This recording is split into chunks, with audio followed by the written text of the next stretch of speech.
What's up, everyone, and welcome to ClearTalk. So in this video, we're going to be talking about the recent Antony Blinken press conference, his final press conference.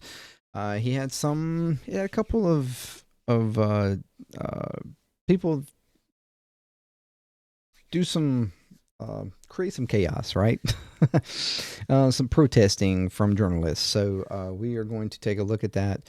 I have a video of the two journalists. I took a minute to have to really look and find a good video that kind of gave finally come across one that kind of gave a side by side from some different views of both of them, because it's two main people that created this protests within his conference. Anyways, so we're going to take a look at those and talk about it, and yeah, give my opinion. So thank you very much for joining me. If you like content, please consider subscribing, like, share, all that good stuff. Sure.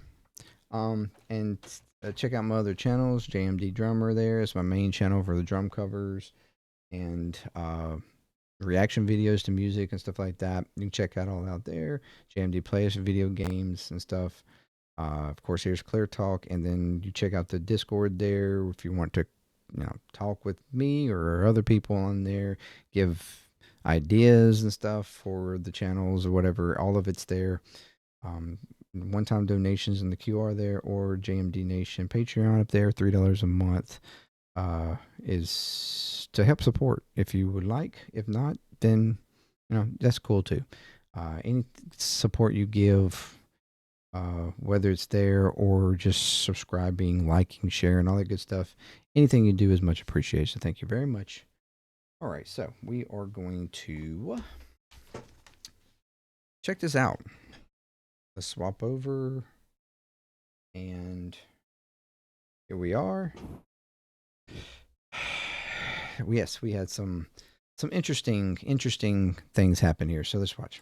Not always the most enjoyable thing, but it is the most necessary thing in our democracy. Reporters in Gaza were on the receiving end of your bombs. Why did you keep the bombs flowing when we had a deal? I'm happy to address questions. We had a deal. Everyone in this room knows we had a deal, Tony, and you kept the bombs flowing. I'm happy to address questions. Why did you sacrifice the rules-based order on the mantle of your commitment to Zionism? Why did you allow my friends to be massacred? Why did you allow my friends' homes in Gaza to be destroyed when we had a deal in May? You helped destroy our religion, Judaism, by associating it with fascism. You waved the white flag before Netanyahu. You waved the white flag before Israeli fascism. Your father-in-law was an Israel lobbyist. Your grandfather was an Israel lobbyist. Are you compromised by Israel? Why did you allow the Holocaust of our time to happen? How does it feel to have your legacy be genocide? How does it feel to have your legacy be genocide? You too, Matt. You smirk through the whole thing every day. You smirk through a genocide. Thank you. Answer it. Wow, that was the first one. That's the first time I've actually heard and been able to watch like that particular guy's full encounter. Or full protest. It was hard to make out or know, because the other videos I've seen of him, it kind of didn't start till he was already being walked. So that was actually the first time I've ever heard like the full thing from when he was sitting down and then moving, from where he started. Dude was spitting.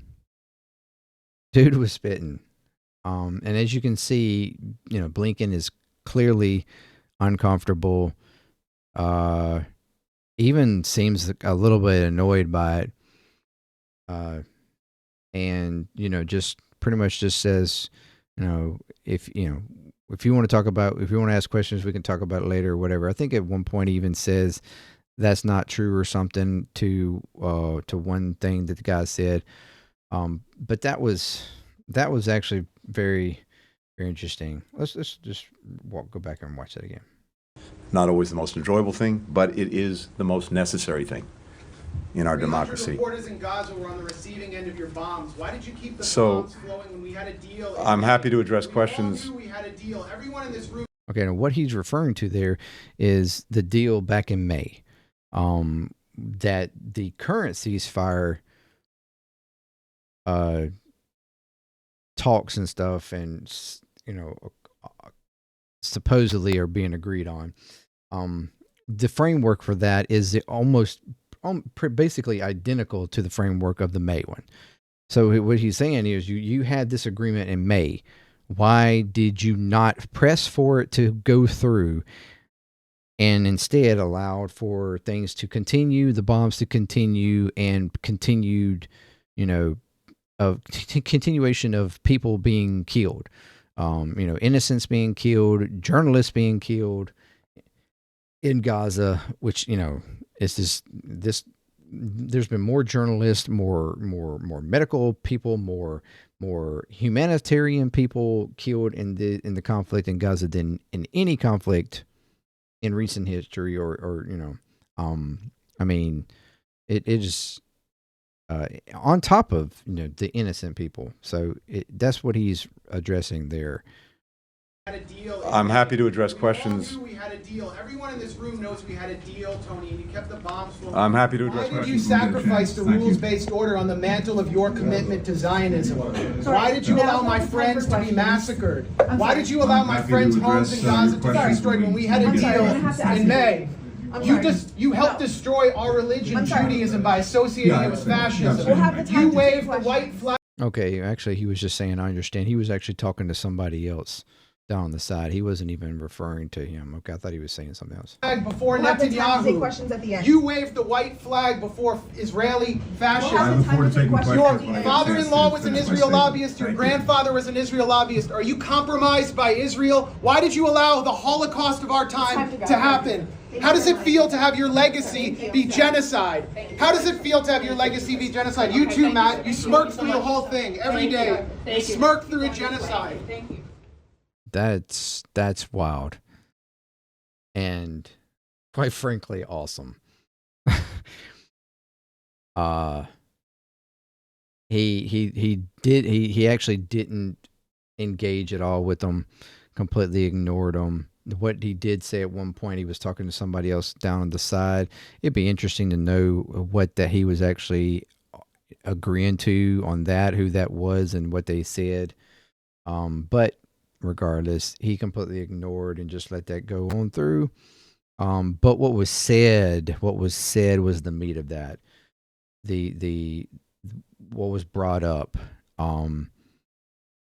it was just incredible. But it's going to the next. Answer a damn question. I look forward to answering questions in 2 minutes. You know about Israel's nuclear weapons. Everybody from the ICJ. I was sitting here quietly, and now I'm being manhandled by 2 or 3 people. You pontificate about a free press. You pontificate about a free press. You are hurting me. You are hurting me. You are hurting me. I'm asking questions after being told by Matt Miller that he will not answer my questions until I'm asking questions. Wasn't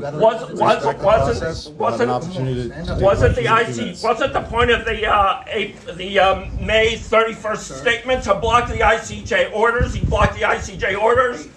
Please respect the process.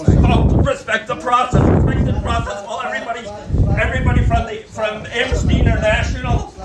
From Amnesty International to the ICJ saying that Israel's doing genocide and extermination, and you're telling me to respect the process. Criminal, why aren't you in The Hague? Why aren't you in The Hague? Why aren't you in The Hague? Wow. And in this particular one, Blinken does decide to make a comment, and his comment was respect the process. And as you heard, the guy, oh, you want me to respect the process? You want me to respect the process? But when you've had Amnesty International and all these other groups have identified and stated that what's going on in Gaza has been a genocide, and you are allowing for this to happen, you want me to respect the process. The ICJ, and ICC, and all the information that they've gone through in the trials to identify what was going on was potentially a genocide, and the warrants for the for Netanyahu and Gallant and the ones that were in Hamas and everything else, and you've completely allowed for Israel to, you know, and the call for ceasefire, everything, and you have allowed for Israel to just continue on.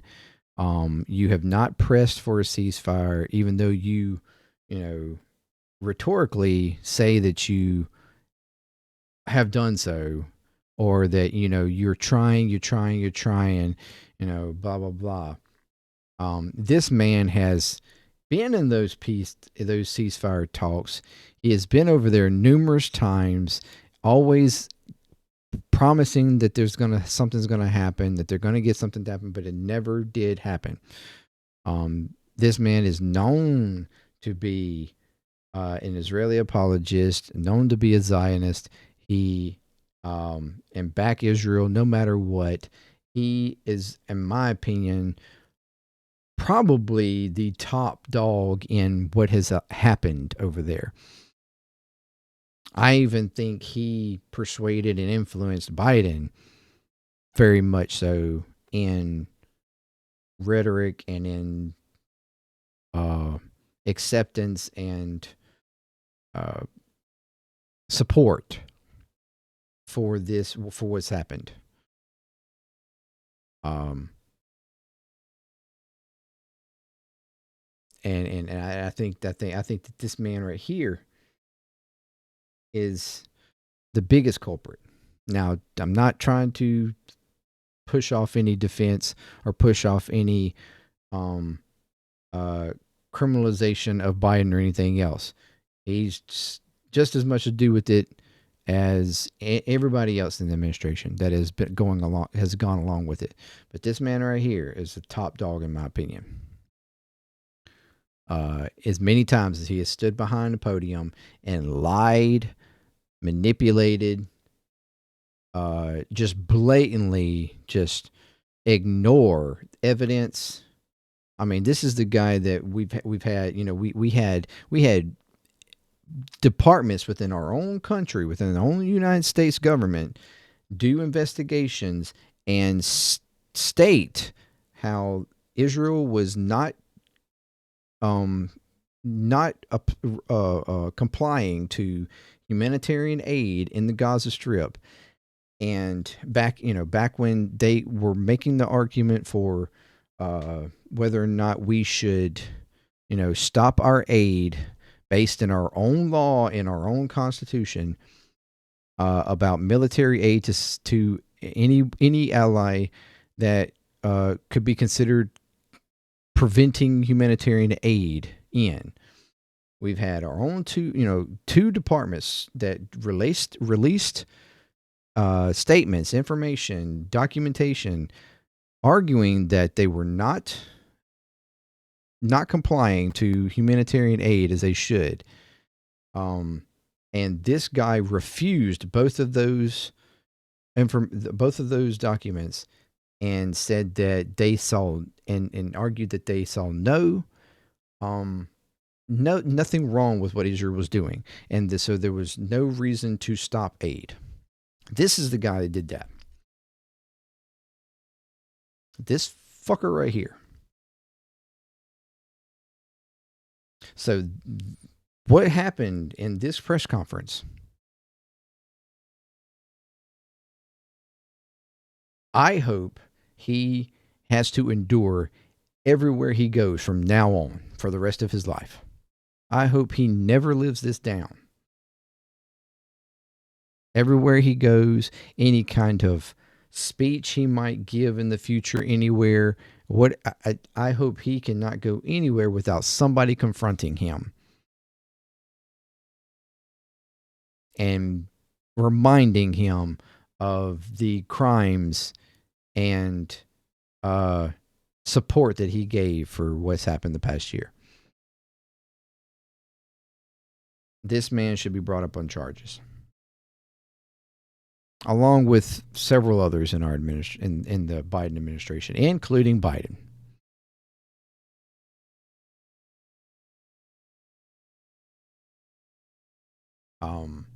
It's ridiculous, and I am ashamed on that point of the administration, our government, our place in the world, and what we have done in support of what has happened over there.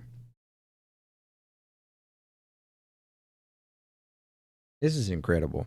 These guys should be given, like, there's been talk here with the whole Trump, the ceasefire thing, and that if he's able to, if under his watch we get into the Gaza war, we get into the Ukraine war and all this kind of shit, that he should be given Nobel Peace Prizes. Fuck Trump. Those two guys right there should be given Nobel Peace Prizes for their act. And this second guy, this isn't the first time he's been known to. This isn't the first time he has caused chaos. He has done this before in previous administrations. He is well known, even though dumbasses at CNN wanted to act like they didn't even know who this guy was, or either one of the guys for that matter. They were acting like they were just random people who somehow infiltrated the conference, as protesters. They weren't even journalists or some bullshit. These are journalists. They're well-known journalists. And this guy this is not the first time he has done protests in press conferences before. He has done it before, holding people to the fire. And he did it again with Blinken. This guy's a hero. I'm sorry. This guy right here is a fucking hero. So, you say what you will.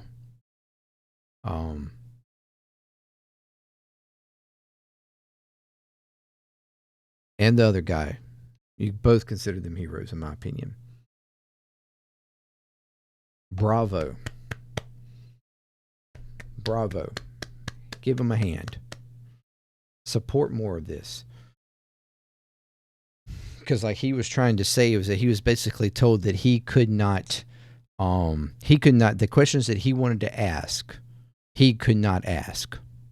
That they did not want certain things being asked of Blinken, even once the question section happened, the Q&A happened. And so they were like, he was basically like, fuck it, I'm going to ask anyways. And I'm going to interrupt him in this ridiculous speech that he's given.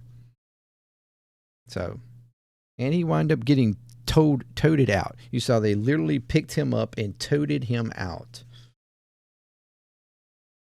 And the crazy thing was that he had apparently said something previously, like he interrupted already once, like asked a question, Blinken said, just wait or whatever. And he actually turned around and he was actually sitting there silently. He hadn't interrupted again. And these guys come up. It's like they were told, hey, like I don't know if they were being preemptive, thinking that he was going to ask the questions anyway. So they were just trying to get him out of there before he had the chance to ask. But they come up to him, started asking him to leave. He was refusing to leave, and they started grabbing him, and that's when he started going off in what you just saw. So this was an attempt for them to silence him before he actually had a chance to make the argument he made, and of course he was able to make it anyways.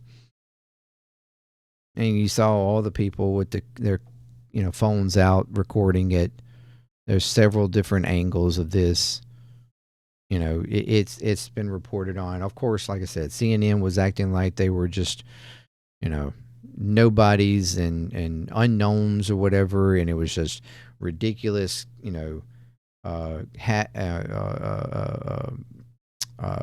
outburst by crazy people or whatever. Like it was ridiculous how CNN was reporting it.